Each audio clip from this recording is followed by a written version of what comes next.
Ever since he was a little boy, Jacob's only dream had been to grow up and drive a truck. All his dreams were of spinning the wheel of such a car, driving across the expanse of his homeland. Jacob's childhood room, almost from birth, was filled only with toy trucks of different brands and colours. The boy's family lived in a small town in the north of the country, where there was beautiful nature. When the summer and fall came, he grew older, and he often went with his parents to the woods, where there were a lot of mushrooms and berries. Most often they went there with his father, and at home his mother would process and gather crops, making all kinds of preparations. When the winter came, they liked to go skiing together in the snowy woods for a long time. Jacob loved to watch the snow sparkle and crunch on the track on a frosty sunny day. He and his father had a favourite slide on the outskirts of town, where many children would gather in the winter and go sledding. As he got older, Jacob didn't change his dream of becoming a truck driver, and became even more interested in the profession. When many of his classmates at his high school graduation party couldn't say where they would go next, he had already signed up for a driving course and was eagerly awaiting the start of classes. The boy literally plunged into his favourite business with his head, and did everything with joy and soul. So quickly he mastered the profession of his dreams. Jacob soon could not only drive any distance, but knew and loved cars almost to the smallest detail. His parents couldn't get enough of their son, whose eyes lit up when he talked about the business he loved. They always believed in him, because whatever he had in mind was always accomplished. Knowing their son, they were sure that he would soon be successful in this as well. After graduating from the course, Jacob immediately found a job. When he climbed into the cab of a trusted truck for the first time, he couldn't believe his happiness.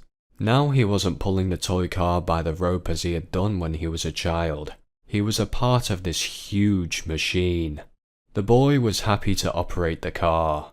It seemed to him that there was a whole other world in this cab, a special and mysterious one. But at first, of course, he was not allowed to drive the truck himself. He was assigned to an apprenticeship with Peter. That was the name of a trucker with more than 20 years of experience. He, at first, was somewhat distrustful of Jacob, even muttering on the first day, "Oh, these inexperienced young men. I teach them for half a year and all they can do is break techniques." But then after watching the guy at work, Peter was surprised at his eagerness to learn and learn all the tricks of the driving business. Usually an apprenticeship could last up to 6 months, but in Jacob's case, he was easily sent on a solo trip in a month. In a very short time, he became a true professional in his field, and the management of the convoy where he worked constantly set an example of the young worker. He had no fines or breakdowns. The flight always went smoothly, without delays and force majeure. He would take any direction and drive any distance. He was paired with Charlie, who was 7 years older than him. They transported the most diverse cargo from one city to another, driving in different regions. The back could be appliances or building materials, household chemicals or something from groceries. Regardless of the cargo, Jacob enjoyed every voyage and destination. He always went to work with joy and returned in the same high spirits. Only one thing overshadowed his parents. Their son remained unmarried. Although once, happiness was very close, but crumbled into small pieces like crystal. Jacob had been dating Amanda for almost 6 months. A very, as it seemed, pleasant girl. He met her by chance at a bus stop when he returned from a regular flight home. He was at once attracted by the slender brown-haired girl, and he asked her out. Surprisingly, the stranger agreed and it was very easy to talk to her. After a month, they rented a separate apartment to live in together. Jacob, on his way to work, was now in a hurry to return to his beloved. Amanda worked as a nurse at the clinic and always seemed to be waiting for his return. but it only seemed that way. Jacob had already wanted to propose to the girl and legitimize their relationship, but one day the flight was moved to a closer city, and he returned home much earlier than expected. Determined to surprise Amanda, he himself was unpleasantly surprised. When he returned at midnight, Jacob saw some man sleeping in his bed with Amanda in his arms. Jacob jumped out of the apartment without even listening to what his ex-lover was trying to say for herself. He couldn't remember how he'd made it to the nearest park and sat on a bench with his arms around his head until morning. He couldn't believe what had happened. After all, Jacob had been ready to marry her, dreaming of having a bunch of kids, and then this betrayal. But all is possible to survive when you have a favorite business. He began to work almost without days off, begging the leadership to give as often as possible and further flights. In time, the pain of betrayal subsided, and everything went back to normal. One time he went on a trip alone. His partner took the day off on the occasion of his anniversary. Some building materials needed to be moved. Jacob had driven in that direction before, and liked the scenic views on the quiet stretch of highway. There was always very little traffic, and he loved to watch the beauty of the woods flashing by outside the window with quiet music. On this trip, everything was going on as usual, until he saw something big and dark right by the outmost lane of the road. Slowing down, he tried to make out a spot that looked like a boulder. Immediately he braked sharply. There was a huge dog sitting right on the curb, barking loudly. After stopping the car, Jacob jumped out onto the road, gently approaching the dog. The dog, as if to let him know to follow him, began barking and jumping towards the woods. At that, Jacob saw so much grief and pain in the dog's tear-filled eyes that he followed without hesitation. Not far away behind the bushes lay an elderly man. The dog ran to the poor man's body and started howling shrilly, as if crying out for help. Jacob immediately felt for a pulse. It was faint, but still a sign that the man was alive. He dialed the ambulance's number and told them the mile marker he was at, so he waited for the ambulance to arrive. Fortunately, the nearest village was not too far away, and the doctors arrived on short notice. The old man turned out to be a local ranger. Apparently, he was making his rounds. A backpack was on the ground beside him, and an axe hung on the side of his belt. Jacob helped the doctors carry the stretcher to the road, where the ambulance remained, and sent the man to the hospital. As the ambulance disappeared around the corner, he looked at the dog and said, "Well, poor boy, let's go. You can be a trucker while your owner is being treated." He decided that the dog alone might be lost, and he would at least take care of the dog for the time being. As they approached the truck, the dog began to wriggle from paw to paw, as if begging to get in. Jacob opened the cab, and the dog stood hesitantly at first, sniffed the steps, and jumped straight onto the passenger's seat.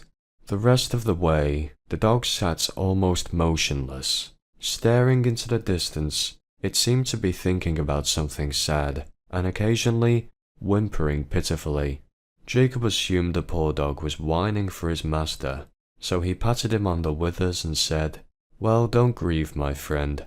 Don't worry, my friend. Once your old man is cured, you can roam the woods again." He was sure the dog had understood, and soothingly curled up with his eyes closed. 5 days later, Jacob was sent off on the same route again, and he decided to check on the rescued man. The first thing the man asked about was Jim, the same dog. When he heard that the dog was doing well and was now in Jacob's care, he smiled happily. Harry, the forester's name, was terminally ill, and the doctors said he wouldn't live more than a month. As Jacob sat beside him, his grandfather told him in a low voice that he considered himself a hereditary forester. All the men in his family watched over the woods, so he too, when the time came, began to guard the forest. For almost 30 years he had kept the whole forest in order. Vasily knew literally every bush and every tree. He picked Jim up as a little puppy during one of his rounds. The little puppy was sitting, orphaned, whimpering by the body of a dog killed by someone. Most likely, hunters mistook the grey dog for a wolf and shot it. It was difficult to determine its breed. It resembled a sheepdog in some way, but certainly not a purebred. The old man dug a hole near the pine tree and buried the dead dog. To prevent predatory animals from digging it up and tearing it apart, he placed a boulder on top. The woodsman took a puppy with him and raised a faithful friend and guard. The day Jacob found the old man, Harry was out on his rounds with Jim, but he suddenly collapsed, fainting. No one knows what would have happened if the faithful dog had not brought a rescuer. Jacob asked, "Should I let someone in the family know that you're lying here?" But the old man, barely holding back tears, said his wife had died more than 15 years ago, and the relationship with his only daughter didn't work out. Harry was used to speaking openly if he didn't like something. The daughter was irritated by her father's behavior. The only joy in life was his beloved granddaughter Sophia. But in recent years, his daughter flatly forbid them to communicate. Jacob asked Harry for his daughter's address and promised to talk to her. It turned out that the girl lived quite close to the hospital, and the guy tracked her down the same day. Jacob told Sophia about her dying grandfather, adding that he loved her very much and missed her. The old man tearfully thanked Jacob for the joy of seeing his beloved granddaughter. "At least we got to see each other before we died. Now I don't mind dying," Harry cried, holding his granddaughter's hand. But apparently, the companionship of his own granddaughter gave the old man strength, and he lived not a month as the doctors had predicted, but 6 months. His granddaughter visited her grandfather almost every day, and Jacob stopped by on his way there and back on his trip. He was lucky that the company had some kind of contract for a regular supply of building materials to this town, and he started asking for that particular destination.